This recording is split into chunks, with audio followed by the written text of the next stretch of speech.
Hi, thank you so much. Warm welcome. I promise that this will be a good session. I know it's 3:20 in the afternoon. Everybody's had a good meal. I think I saw some of you all at those vada pav stalls outside. So, and I know for sure at this time of the day, those places are far more interesting than sitting over here and listening to a corporate talk. You agree with me totally? Perfect. I would have done the same thing. I spent my 11th and 12th in Mithibai. So, fond memories of all the canteen and the vada pavs out here. But I promise to make this a good session. This is your session, okay? It's not about somebody coming and talking about something around marketing, and I promise it won't be theory, it's more a practitioner's view of marketing. But it's your session, you have to make the most of it. Keep on asking questions. Don't worry, there is nothing called a silly question or a wrong question or an inappropriate question. There is a question. If there is a question, there is an answer. If I know the answer, I promise I will give the honest, straight answer. If I do not know the answer, like a true management guy, I will say, it depends, let me get back to you. So that is my commitment to you. So the topic today, that we'll kind of talk about, while it's called positioning, we'll somewhere really just, go through some very, very fundamentals of marketing. And I'm assuming here that most of you all are currently students. Fair guess, or there are a lot of working professionals here? Any of the students largely? Okay, and I can see some professionals, so fantastic. So the professionals, please, let's stay away. You don't enter my territory, I don't enter yours. I just kidding, right? So while we talk about this, as I said, some of the more fundamental stuff, and at any stage, you have a question, stop and ask, right? So we'll keep it incredibly free-flowing, and that is what will make it more fun for you, and it will make it more fun for me. If it gets boring, shout out, okay? I promise there'll be a few jokes that will come. Done. Righto. So let's kind of jump straight into this topic. Oh, that nice little star that you see over there is the logo of my bank. So what I do for a living normally is I work for this bank called Fino Payments Bank. Most of you guys may not have heard about us because the kind of consumer whom we service is somewhere back in the middle of nowhere in Darbhanga selling chai on a bus stop. And that guy needs banking services, and banks such as ours are the ones that are providing last mile banking. Right? So if there's anything you want to know about financial services, etc., happy to chat even after this session. So let's jump straight into this entire thing, right? So what is this animal called positioning? I mean, I'm sure you all will read a lot about it. I'm sure Kotler has several pages devoted to it. But let me give you a very practitioner's view. The way as a marketer, the way as a consumer behaviorist, we have looked at marketing, looked at positioning as a thought, is what we'll talk about. So positioning is what you do to the mind of the consumer. Make a note of the key words, the words that I'm emphasizing. Mind of the consumer. It is preparing the consumer's mind again to perceive or receive your product thought. Right? So there is somebody called a consumer. This consumer has a mind, and you are now in the business of preparing his or her mind to receive information about whatever it is that you're offering. And you are defining for this person how he or she should really think about your product. Because if you do not do that, at the end of the day, the consumer will decide how he or she would want to think about you, right? As we speak, we are all somewhere interacting, right? You guys are all taking a look at me. So here is this guy, looks kind of middle-aged, has got some kind of funny facial growth. The guy is saying something. You're judging me, you are perceiving me in some ways, right? You're already making your mind up. And the way you are thinking about me, basis whatever you saw earlier, basis whatever I've said so far, that is impacting how you are receiving whatever I'm communicating out here. So that's the real beauty of the human mind. So some of the keywords that we spoke about, there is a consumer. This consumer has a mind of his or her own. And we as marketers are in the business of positioning our product such that this person can receive this communication. But there's a very fundamental question that needs to get answered. And that is, clicker doesn't work, but right.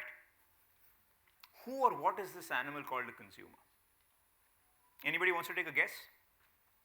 What is a consumer or who is a consumer or what really makes a consumer? Sure.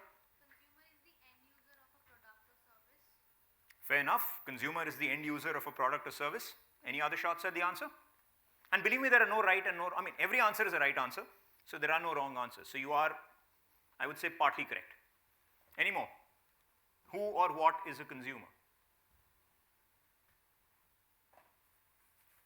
Okay.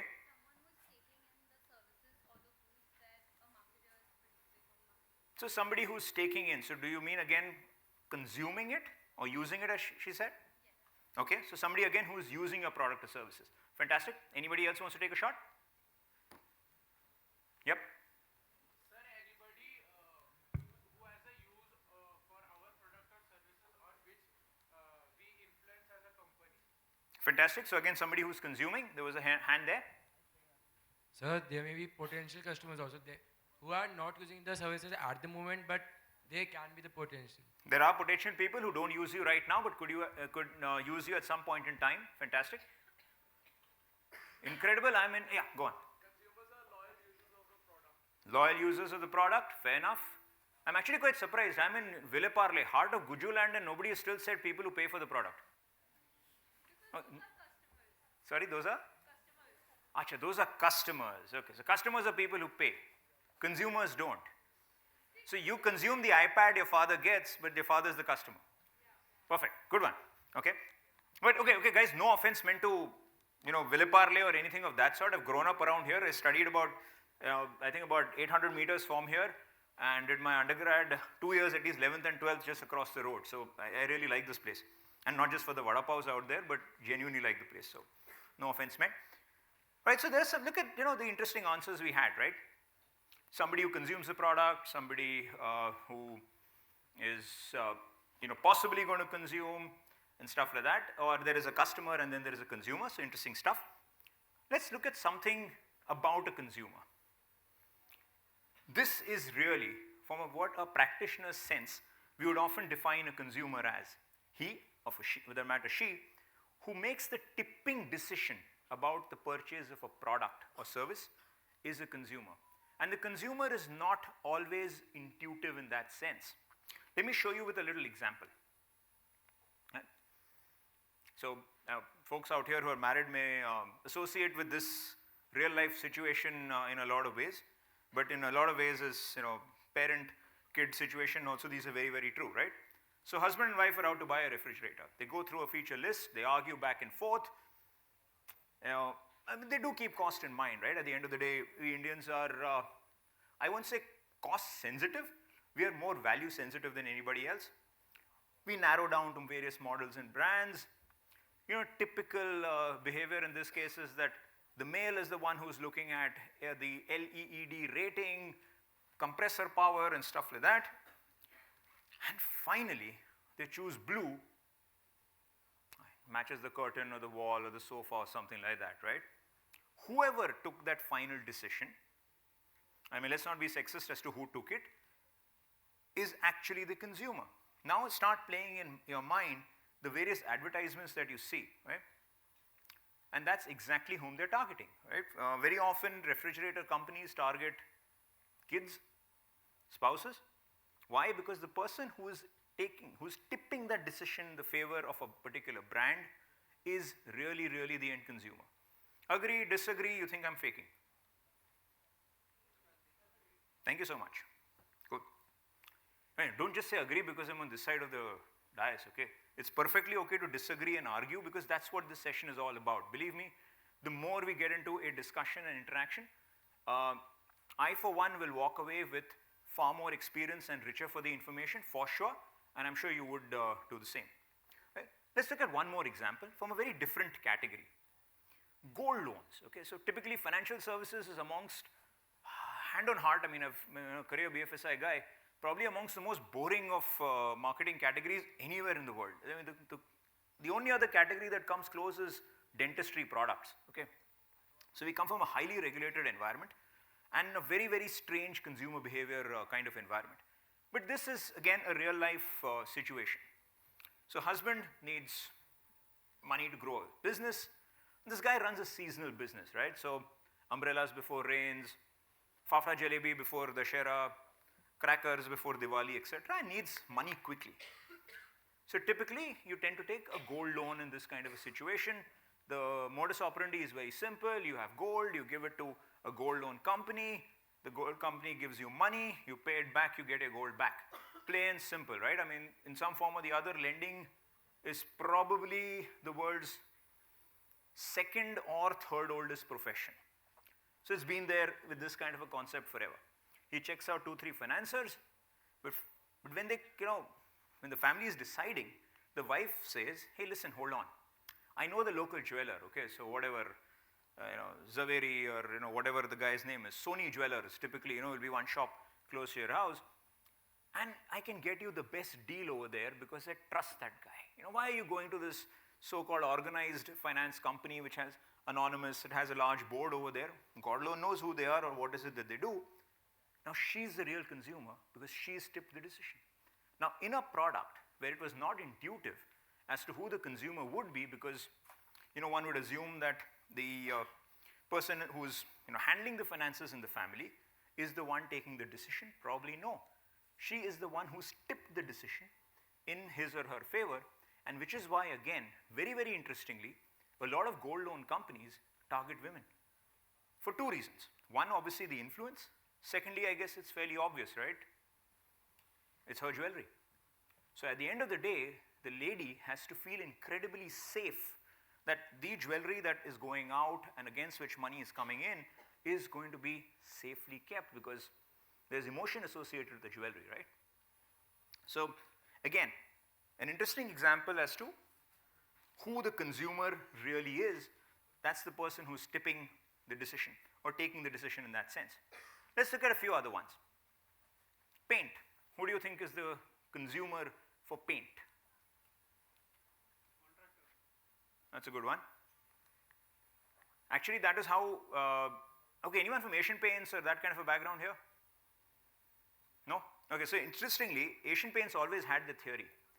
And it was a lot of consumer research that went in, which actually told them that because the category had become so boring and so difficult to buy, because you had to go to a hardware store, which is a very unpleasant situation, they really left it to the contractor.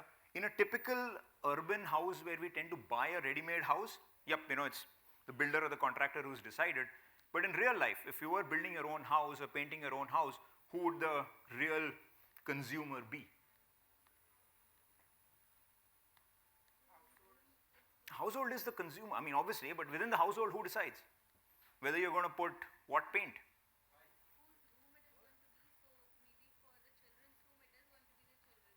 So the one who influences the decision, right? Absolutely. And I heard the word wife somewhere. Absolutely right.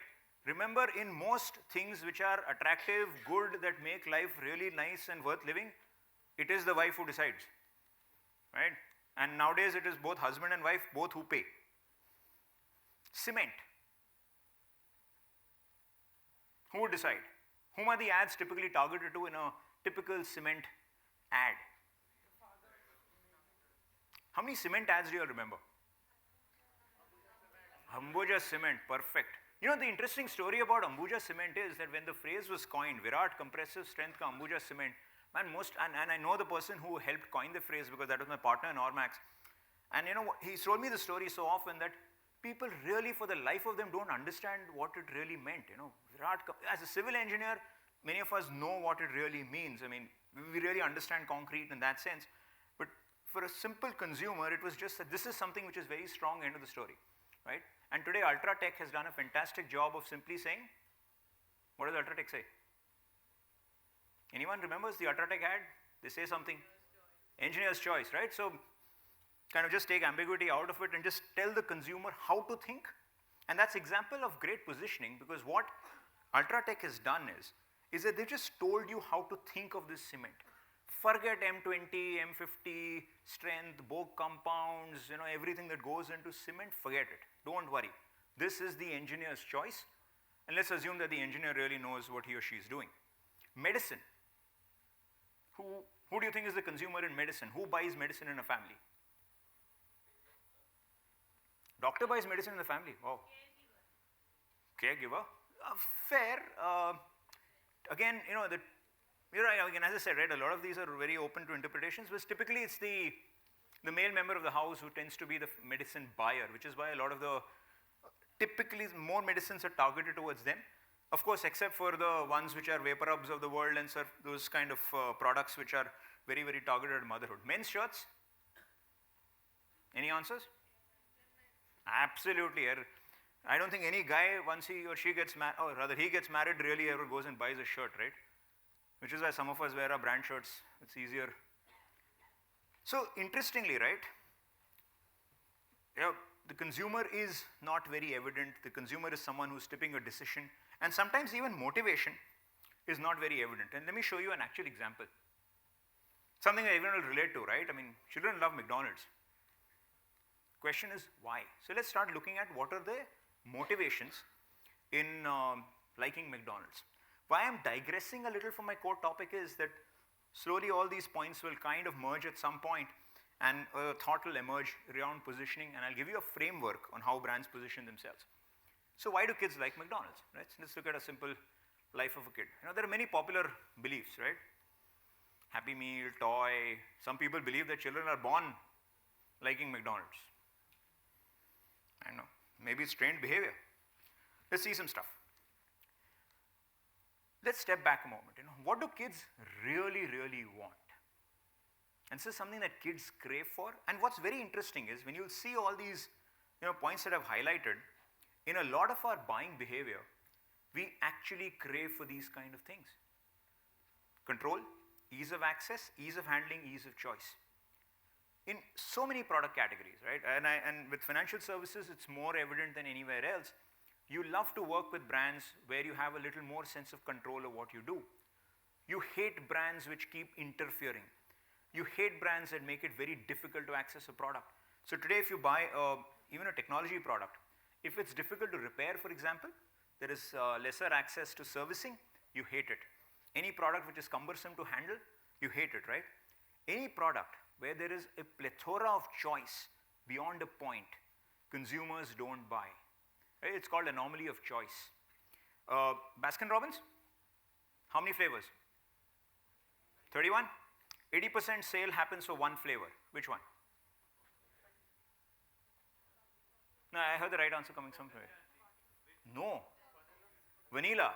Vanilla contributes to 80% of their sales.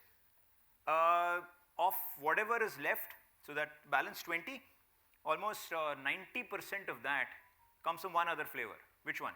And it's not cotton candy or something like that. Chocolate, correct? So 31 flavors, but two flavors actually are the maximum contributors. So invariably humans get confused when there is too much choice. So you need ease of choice. And here I'll just step back for one moment. And this is something as students should really go back and read. And there is so much literature available around behavioral economics today as to how people decide.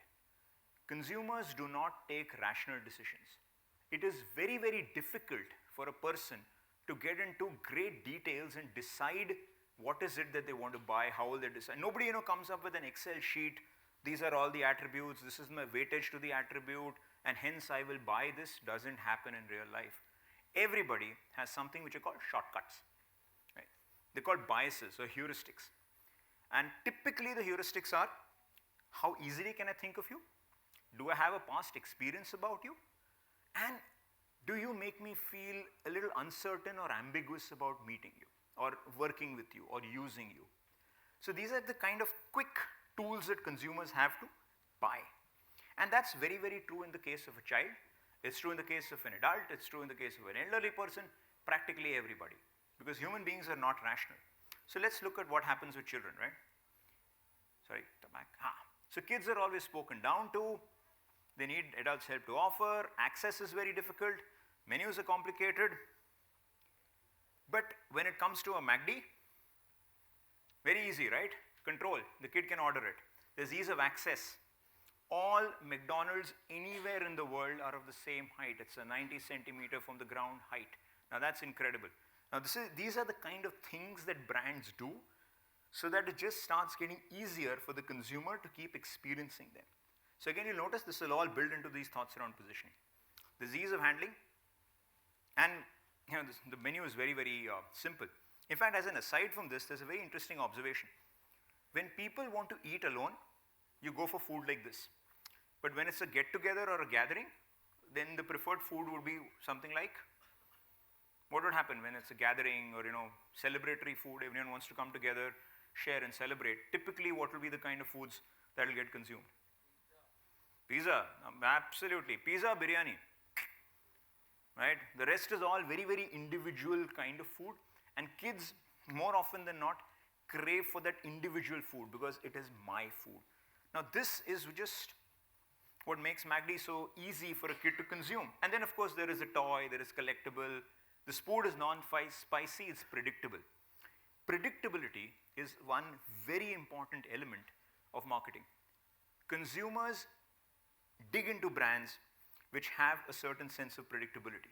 And not just categories like financial services where predictability is a very important attribute, but whether it's electronics, whether, a whole lot of things, you want brands where there is a certain degree of predictability, especially against failure. Ron makes it fun, and ultimately it's learned behavior. That's how MACD is bought. Right? Now, when a consumer is buying something from you, the kid is also not really buying a MACD, right? It's filling his stomach, yes. But the product is a very small part of whatever it is that you buy. What you really buy is the entirety. How many folks out here use iPhones? Anyone? Right? Now, an iPhone is a great example of a phenomenally well-positioned product and probably amongst the best marketed products on this planet Earth, right? At the end of the day, there's hand on heart, right? There's really no difference between an iPhone and a good other phone of any other brand, right? I mean, reality, other than the price. But you pay a bizarre premium for an iPhone, not for the product, right? For the entirety of it. I mean, the moment you're carrying an iPhone, you're like, I have an iPhone, right? Tashan hai boss, fark padta hai. That's what you're really buying into. You're buying into the whole experience that that guy gives you when you buy the product. And in fact, I think a great marketing class is just watching Steve Jobs' product launches. Right? He will speak for 1 hour. For 45 minutes, he may not have even spoken about the product. But by that time, even if that guy would come and say that, look, I'm going to offer you Bengan ka Bartha, you would be waiting for it to get unveiled, and you'll probably wanting to throw money on it, right? So again, it is the whole perception that you're buying into. So people don't buy products, they buy brands. They buy into some perception, something that this product will make me do. If it was a very rational decision, consumption of, let's say, a thumbs up or a Pepsi would be near identical, right? But no, thumbs up is somewhere there, and Pepsi is somewhere here when it comes to consumption in the Indian market. Because with thumbs up, you're buying into something far bigger. You're buying into a very different perception. Okay, just a random quiz, trivia question. Which place in the world has the highest consumption of cola per capita? No? Actually, no. It's somewhere in India. Where in India? The amount of cola consumption, and particularly thumbs up over there, is bizarrely high. Actually, no. Though one would assume that after 8 p.m. it is Punjab, but it is not. Not Tamil Nadu, but yeah, broad direction is fine. No, not Delhi. Yes. So actually, the Karimnagar district of Telangana has probably one of the highest per capita consumption of especially thumbs up. I guess it's the spicy food and just the fun of it. But overall, but that was just an aside. And sorry, okay, I mean, Punjab's a great place. After 8 p.m. consumption of colas don't go up, right? Okay, so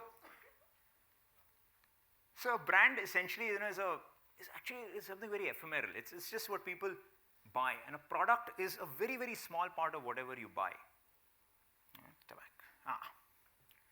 And just forget the slide. Okay, it's probably a little too detailed, and I'm sorry it was picked up out of a certain other presentation. So at times it can get a little jarring. But what's very important is that when this guy buys, that little thing, the product, is a very, very small part of it. As I said, right, what is the guy buying? How is it that he thinks of you? What has been his or her previous experience, whether own or whether referred by somebody else? And is there a sense of ambiguity about a product? I mean, do I, kind of, is it strange, I wouldn't know what to do, unfamiliarity kind of a thing? These are the kind of biases that are running in the guy's mind when he or she buys. And the product is a very, very small part of it. Right? So key takeaways. People are not rational. Remember that as marketers, we rarely use the logical parts of our mind in a big way. We use a whole lot of other senses. Classic example. Right? Whenever ads are sold, right, as this shampoo will make your hair 10 times stronger or 20 times stronger, etc., they're really not selling that hair part. They're actually selling that lady's emotion. Oh, my hair will fall, then, because of that, boyfriend will run away, and I'm in trouble. Right? So what are they selling, right? They're actually selling that emotion of that boyfriend running away. The product is incidental. It's just a hook to sell a product better. So that's how the whole buying behavior kind of happens. Okay, so at this stage, guys, we are at about a little more than halfway into it. Still waiting for questions to come in, right? I can go on, believe me, on this topic for a pretty long time, but normally I'm a little used to questions coming in by this time. So very, very happy to literally, pause for about 15, 20 seconds, give you time to think, very, very open to questions. I know 3:30 in the afternoon on a Saturday is a very, very tough slot. No matter what your life stage, you do feel sleepy, it does get tiring. So I totally empathize and sympathize and associate with it, but a couple of questions here would be really welcome. Yes? Sir, like you mentioned about the shampoo part, about selling an emotion. So when we are selling services, for example, your company itself, selling a financial service, so what emotion do you target? Very good. So my tagline says "fick or not." I mean, no prizes for guessing, it's just a play on the word Fino, right? So fick or not, and we felt very happy when we came up with this. And that's the emotion we are selling. That don't worry. See, today with financial services, especially if you're a little underbanked, you are that cool dude in the middle of nowhere in Darbhanga, Bihar, you are a little apprehensive about many of these things. What if I make a mistake? What if something goes wrong? So what are you reassuring that guy? You're telling the guy, fick or not, don't worry. We're always there. So again, if you see, almost every BFSI brand actually sells an emotion. ICICI will say, khayal aapka. Right? So don't worry, we're thinking of you. Right? Or an LIC will say, zindagi ke saath bhi, zindagi ke baad bhi. So again, it's a very emotion. And it's a good one. Why? Because financial services, more than many other categories, have been guilty of selling such kind of bizarre jargons to customers that it is not funny. Okay, at times we ourselves who are in the category get confused, what exactly is going on? But that's probably the regulatory nature. But over time, brands have evolved and have all sold emotions. HDFC Life says, "Sar utha ke jiyo." Right? So they're telling you that, look, live a life of dignity and self-respect. Insure yourself and invest, etc. So that is how even the financial services world, highly regulated, has picked on to emotions as a big way to sell products and services rather than actual product attributes. Because actual product attributes, and I'll give an example later on, are very, very difficult for consumers to comprehend. So I think that's a very, very nice question at your end. Yep. Sir, I would also like to ask something that through this example of shampoo, it was specified that the company conquered the fear factor. And now you are asking about like supporting through financial service advertisements. So are these the only two methods or are there more as well? Good one. So fear as an emotion definitely sells, right? So a lot of brands will make use of it. A lot of other brands look at also very, very optimistic features that if you do this, you will lead a good life. Like Nike, for example. Nike is a fantastic brand, not because they make great shoes. Yes, of course, the shoe product quality is very, very good, but it's, whether it's a Nike or an Adidas or a Puma or whatever, a shoe is a shoe, right? I mean, they're very, very similar. But what Nike, for example, does is it talks to you and says that there is an athlete in every one of us. You don't need to be an Usain Bolt or PT Usha or Virat Kohli. No, it's okay.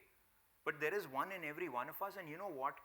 There is space for him or her to come out and do things. It's a very positive message that it gives to anyone and everyone out there and says, look, my consumers are the ones who have this feeling in them that I could be, grossly overweight, but you know what? I'm going to go out there and run. Right? So Nike addresses that. So brands do take a lot of positive stuff. It's been generally easy to look at the negative things. Why? Because fear sells. Right? Positive emotions that way are a little more difficult. But that said, today so many sell that sense of joy of so many things. I mean, whether it is color or even in our category where it is always now increasingly becoming forward-looking. So we say fikar not, but we also say hamesha, that we are always there for you. So a lot of brands have that whole sentiment. I've seen cement brands use this very well, saying that no, today's cement brands don't sell it saying ghar toot jayega. They'll say no, sadiyon ke liye, it will always be there. So again, that's a very positive forward-looking emotion. Okay, good. Any questions? Yes? What emotion do you sell in B2B market? Good one. So people tend to believe that B2B marketing is again incredibly rational, incredibly data driven. It is not. That business on the other end, there is a human being there. Yes, he or she may have different parameters. Maybe he has to follow a certain script because of the position that he is in or she is in because of the company that they work for. But there again, the emotion you go about is reliability. In fact, in a very B2B environment, and if you're especially selling services, one great emotion that you can market, and because there it could still be a very one-on-one situation or even mass, is that if you use my product, people in the boardroom will praise you. I think that's a great emotion to sell, and I know that as my own business I've sold it, where I would tell brands who are working with us, saying that we may be a little expensive, but if you work with me, I promise you great results that your boss will promote you and say, boss, great, you've got the right kind of people to work with us and you've delivered good results. I'll make you the hero. You will get the promotion. I'll be happy because I've got the business. Right? And it is a pure B2B environment. So even in the B2B environment, it is possible. And in fact, brands are selling somewhere that kind of emotion of reliability, predictability, on time, or just being there. That you don't worry, you sleep peacefully. We are there and we are awake and we are taking care of your needs. So again, it's an emotion at the end of the day. All the math later on, cost benefit, blah, blah, blah, will all be, accordingly configured to then go for the guy who makes the most sense. So L1, the lowest cost, need not always win. Okay, cool. Yeah. So you said that some companies share the motivating factor and the fear factor as well. But when you said cement ads, there was this one ad that got stuck in my head.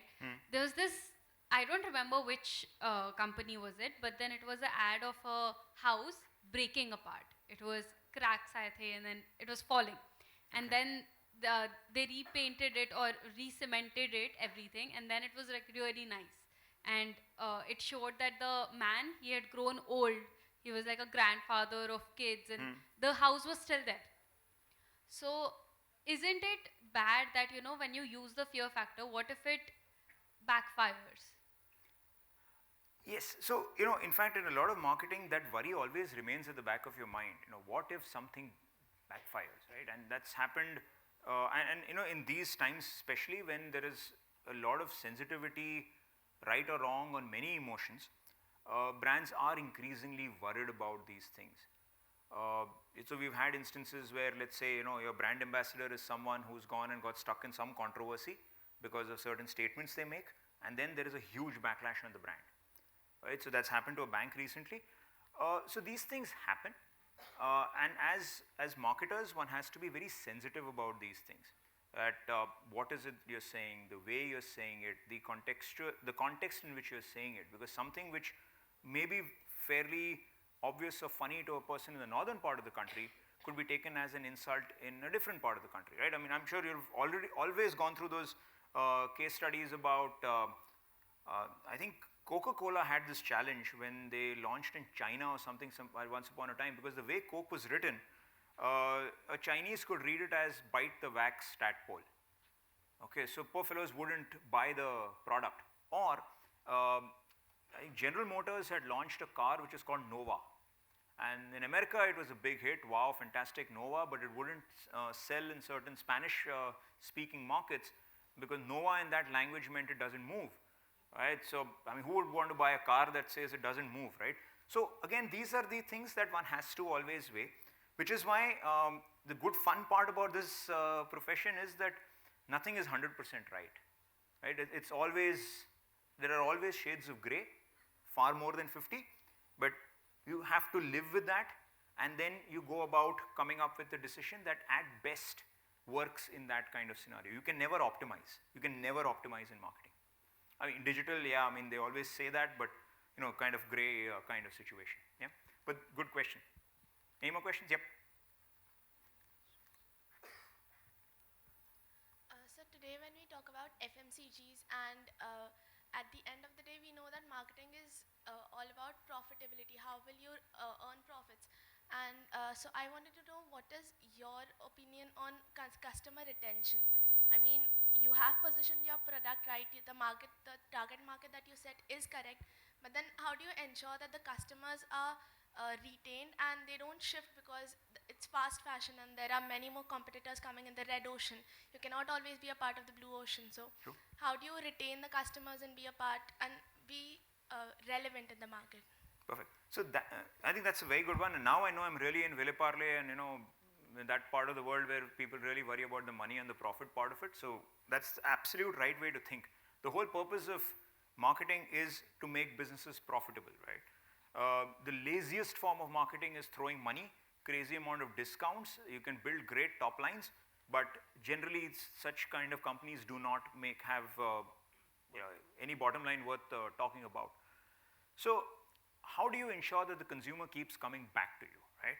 You can sell him or her once, you can con a consumer once to buy it, or you can buy a consumer once, but the consumer only comes back to you again and again because obviously the quality of the product, the experience of buying, and again, if the person can think of you properly, or the brand is doing something for that consumer that goes beyond just what that product is giving him or her a certain emotional or social currency, the person will keep coming back and back and back. So I'll give you an example of, again, a very, probably in the sense a very male brand example.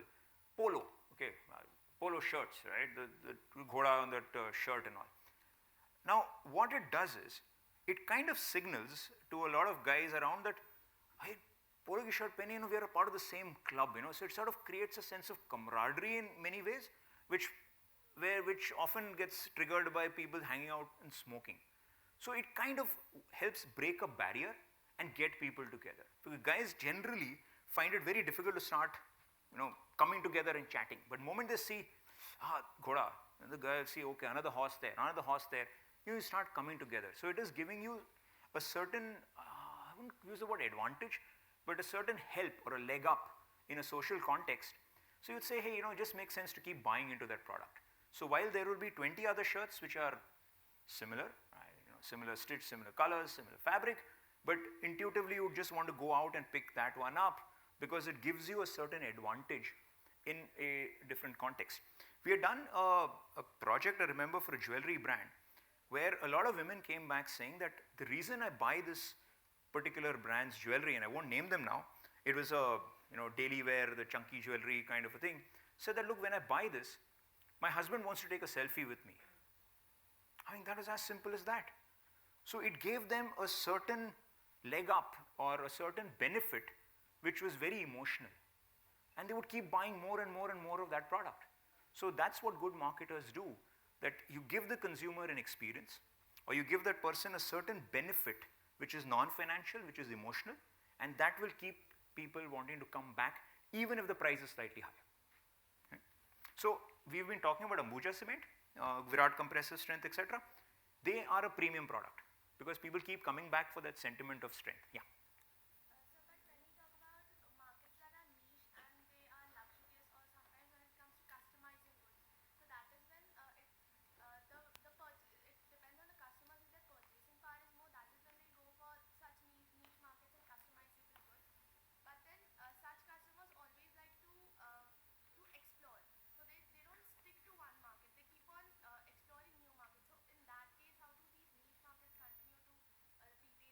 So even in very, very niche markets, so let's look at BMW, right? Purchasing a BMW or something like that is a reasonably niche market. Not everyone goes out and buys a BMW car, right? Or any of these kind of luxury products also. In fact, over there, it's far more non-rational and emotional purchase. Right? So very often they say that, there are these classic ads of these brands. I think it was probably BMW. So where there is this kid on a cycle at a crowded intersection, and there is this fancy typical corporate guy, slightly balding, suited, booted, sitting inside a BMW car, and the kid is looking at that car saying, "One day I will buy." And that slightly balding guy sitting inside the BMW is looking at the kid and remembering his younger days. And it is like when an aspiration meets nostalgia kind of stuff. So it's again giving it like targeting that thing that someday you'll grow up to owning a BMW, right? So typically, again, in luxury products, etc., niche products, this formula kind of does work. That you would want consumers to keep coming back to you basis what you can do for them emotionally. Fog is a great example, not exactly a luxury product, but again they are premium priced compared to other products, because what they do for you is not, they don't, what they're selling for you, is again that this is what the product will do for you. If you look at the entire deodorant category, they've all sold some pretty bizarre imagery, right? You do this, some female will drop from here, something like that will happen. But Fog went about it in a very simple way. One, they told everyone it's there everywhere in the country. And secondly, they just simply said, we are branded, we are premium. And they just made the purchase decision so easy. No wonder they are the largest selling deodorant in the country, right? Okay, so we'll kind of, question. Sir, how do you create an entry barrier in fintech industry?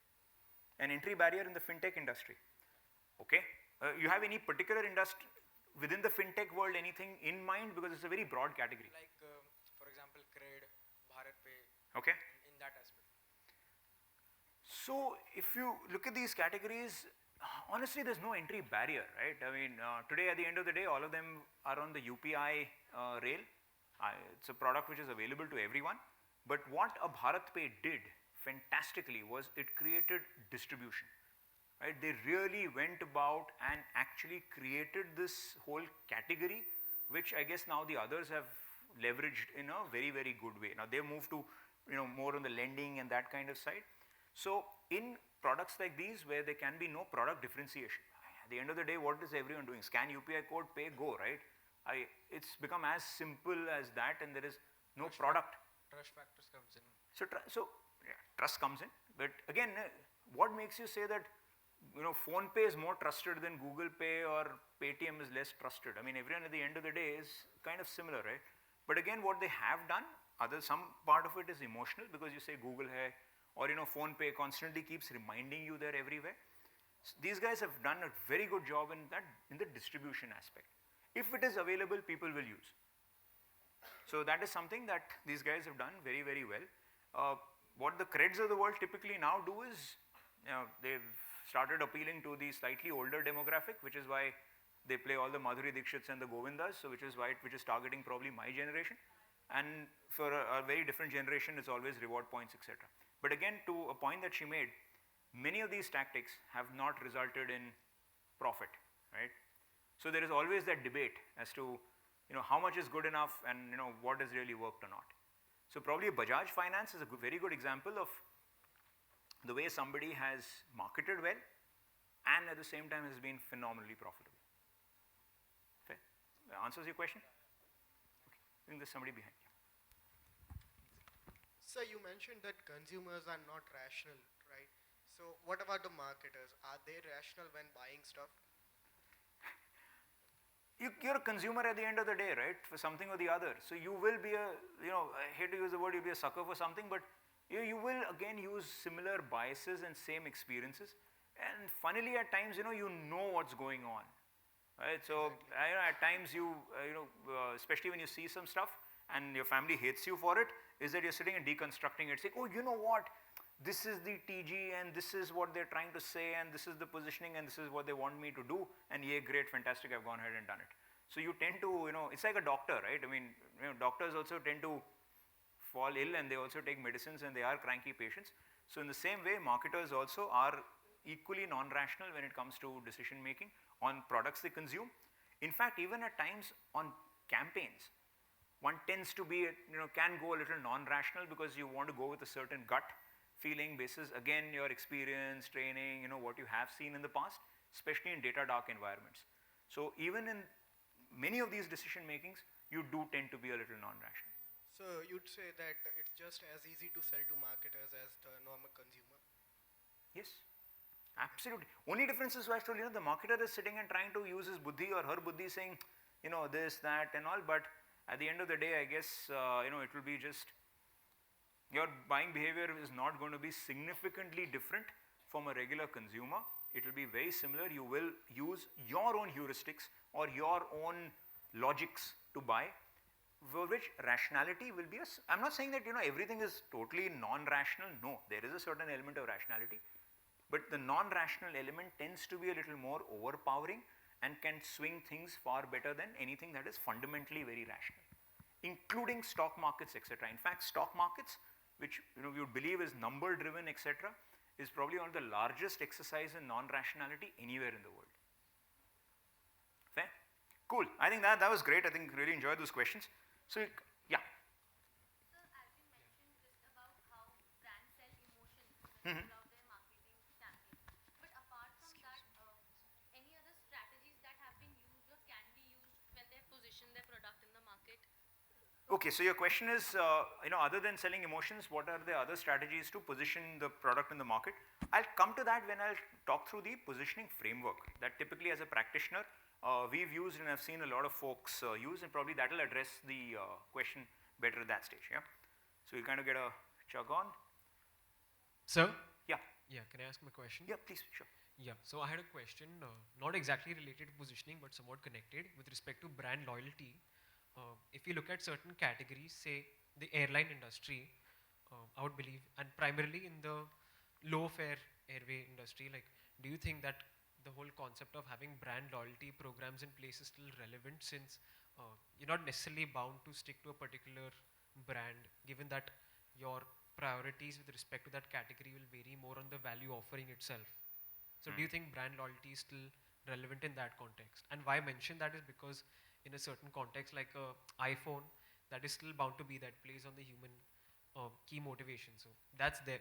But yeah, otherwise, what do you think? This is a good one. So a lot of fellows do believe that brand loyalty is dead, that consumers today are not brand loyal and they would happily shift from one to the other.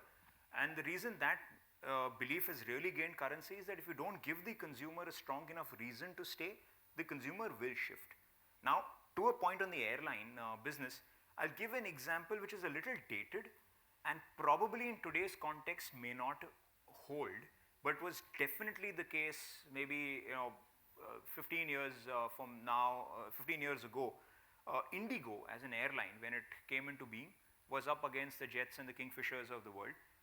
Jet had this fantastic service. It was really a very comfortable airline. Kingfisher had a lot of jazz, and again they kind of treated you well. Indigo was hardcore low budget, but what Indigo did was, and they had no reward program, nothing, okay, but they were always on time. So they gave you that one reason to take that airline. It was on time, and they would kind of tom that. So people do use, it's not always that a reward program will get you to use an airline, but if that airline has a certain feature which has got nothing to do with reward programs or anything, but just somehow manages that every single time, you will tend to stay loyal to that airline, because for a lot of corporate travel, that's all that matters, right? You're going to work, you're going to take a flight at whatever 6 a.m. from Bombay to reach Delhi at 8:15 in the morning, and in the winter, you want to go with an airline that is going to be on time, because any other airline you'll reach at 10 o'clock and then your day is wasted. So again, without all those things that drive loyalty, by an attribute like this, you are winning the loyalty of a customer. So is it possible? It is possible. The good part again is that it's always a trade-off against situation. So many of these programs also are trade-offs, that okay, what do I do? Do I invest enough? Yes, no. But even without these, it is possible, and some amount of loyalty is possible, and that's what every marketer is aiming for. I mean, hand on heart, all of us marketers are I would say, desperate for loyalty. Well, we ourselves know that it is getting increasingly difficult, but we want that because that's where you'll make profits and that's where you'll make the money at the end of the day. Yeah? Right, that's where proper product effectiveness and like contextual positioning comes into play. Absolutely. So, yeah. Thank you, sir. Thanks. And great session. Thank you so much. Thanks. Okay. Is that a hint to end it? I mean, okay. Okay. So I actually don't know how we are doing on time. That'll leave it to the organizers to tell me. I actually just need about 10-15 minutes more. Right? Okay. So I'll give a finance example in terms of buying, and we just move a little fast here. This is typically how mutual fund ads were made before India's most famous tagline ever that you see every 30 seconds on television nowadays, which is this ad that comes every 30 seconds on every single channel everywhere. Mutual fund sahi hai, but nothing else is sahi in our country, only mutual fund. Right? So, but before all that came in, this is the kind of ads that used to be there. I mean, hand on heart, it's near impossible to comprehend what is it that they're trying to say, right? I mean, what are you going to decide and buy? It's information overload, right? So, and this is how it got marketed. Fantastic returns, CAGR, man. I mean, I love the concept of CAGR, hand on heart, I know the formula also, but I mean, it is one very difficult thing, right? Albert Einstein called compound interest the eighth wonder of the world, so it is one of those categories. Difficult to use terms, you pushed on returns, but at the end of the day, we figured that what consumers simply wanted was consistency. And the entire BFSI industry was pushing something, well, the consumer was somewhere else. I'm not belaboring these slides because I know we're running a little late. So I'm just going to just leave them. And really come to this thing, of positioning. And why positioning is increasingly, or rather, has been a touchstone for everything. Yes, I am aware that you will be reading a lot of literature today which says purpose is everything, and then there'll be an article that will, in HBR, that will say positioning is everything. There are camps, you can be where you would want to be, but this is what positioning really is. And this is the of the session really, as to the whole idea is to give you a framework that you can use to kind of position yourself, the company you work for, whatever it is that you do, or the products that you market. First and most important element of positioning, and which you should never really forget, is the consumer, right? And the good thing is to define the consumer in as many facets as possible. Demographic, psychographic, behavioral, emotional, whatever it is that you can define a consumer as. It's not, a consumer is not always a demographic, 22 to 42 years old, or 38-year-old male. I mean, certain products, yes, will have a certain gender skewness to it, in all fairness, but and it better be that way. Otherwise, you could have challenges, right? I mean, tomorrow if certain lingerie brands start targeting guys, it's going to be a little funny, which they do, by the way, on Valentine's Day, and they make a killing, right? So define the customer in every possible facet. This is the important part. What is special about your brand or product? How are you different? What is it that you do unfailingly? So what Indigo did then and committed to the consumer was that no matter what, I will get you there on time, right? What Indigo did was that they were the only airline that I think where the pilots were trained on something called the CAT-3 navigation system, which Delhi airport had, and they could fly their planes in fog into Delhi. So there was something which was unique and unfailing about them. So the very important element for a brand to go out and tell a story is, unfailingly, what is it that you do that is unique, that no matter what, you will deliver, right? So today when you bank with certain banks in the country, this is their unfailing proposition. Consistency, nothing will go wrong. I will give you the same bunch of products and services wherever you are, whatever the case may be. And this is important. How will you impact their lives? Why should they use us?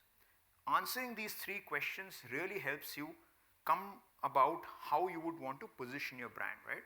So who is this consumer? What is he or she about? Mindset, maybe demographic, could be behavioral, doesn't matter, but define the person clearly. Just to kind of go back, what is unique or unfailing about your product? And why should somebody use you?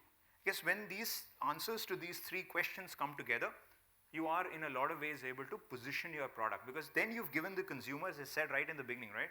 How should this person think of you? Then using this, you're able to prepare the person's mind as to how he or she should think of you, and if they are able to think of you easily, they will consume you that much better. And this will help you kind of position your product. And just literally to kind of close, there are two very classic examples. I know those of us here in Bombay are not very familiar with Monte Carlo. Monte Carlo, everyone familiar? Great European brand available in India, right? Pakka? Great European brand available in India, sure? No, you disagree. How many people agree with him that Monte Carlo is not a European brand? Okay, where does Monte Carlo come from? Paris? Monte Carlo is from France. Okay, great. Anybody else want to take a chance? Where does Monte Carlo come from? Go on, go on. I think you have the answer. Perfect. Sada Punjab da, Ludhiana da. Right? Correct. Okay, and woodland. Okay, woodlands. Again, European, American, Indian. How many people say American?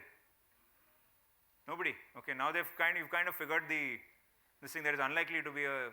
Okay, European. Yeah, correct. Woodland also Indian. Now the reason I've given this example is that two brands, and a little disconnected, is that Monte Carlo, because the way it has got positioned, right? They've not done much about it. They've got positioned, and as many people believe, a European brand, but a European brand around sweaters. Monte Carlo makes great sweaters. The positioning, unfortunately, has literally fallen into that category. So they've always struggled to move into other categories where the same attributes that a good sweater has could have been useful. Say, let's say outdoor rugged wear in winter, they struggle with that. But woodland, because they're positioned as rough and tough, the great outdoors, are able to move from different categories, shoes to hiking equipment to rough and tough clothing, etc. So hence, these are good examples of great products, but because woodland is used, positioning better has far more flexibility. And that, my friends, is what the whole session was all about. So thank you so much. And thank you so much for being a very good audience. And happy to take any more questions. I mean, organizers, tell me if we've run out of time, we'd stop. Otherwise, if we have a little time, we could take a few questions. Yes, sir. Right now, we've run out of time. Okay, Thank done. you so much. Thank you so much. Can we hear it once again for Mr. Bhatia? Thanks so much.